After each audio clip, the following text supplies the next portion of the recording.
First time in 6 years, all of California's swiftwater rescue teams have been deployed simultaneously. KTVU's Tom Baker continues our team coverage now from Healdsburg. So, Tom, is this just a precaution, or can we expect these to be forced into action? Well, it's both a precaution, but you can expect some of them to be forced into action. Now, we're here at the Healdsburg Bridge, which is along the Russian River. We were here yesterday, and the water is considerably higher than it was yesterday, and it's starting to pick up some debris, which means that it's rising up on its bank and picking things up. Now, according to the California-Nevada River Forecast Center, 30 miles upstream from here in Hopland, what will happen is that this particular river will actually reach flood stage. A day after that, 20 miles to the south of where I am, Guerneville, it will get just up to flood stage, just below flood stage, and that's just the forecast for right now. But whether it's in its banks or out of its banks, swift water is truly dangerous.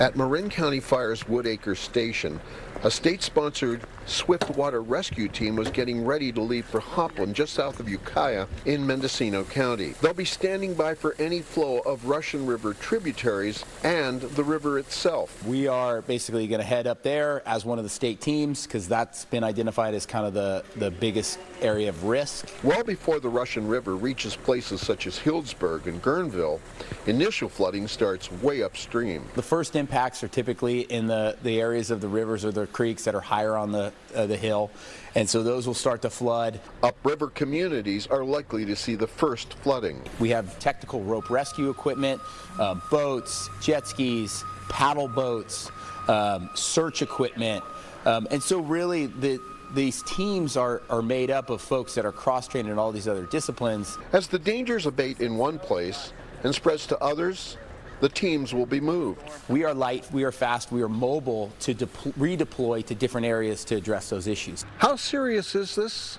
Well, consider. This is the first time since 2017 that all 14 of the state's swiftwater rescue teams have been deployed at the very same time. They're taking this very seriously. Assisted by local first responders, these 14 teams are the spearhead of getting flood victims before the flood gets them, wherever they are. And wanting to ensure that the right resources are in the right place at the right time. Now, as this river continues to flow towards the ocean, it will continue to rise until it gets to the Guerneville Narrows.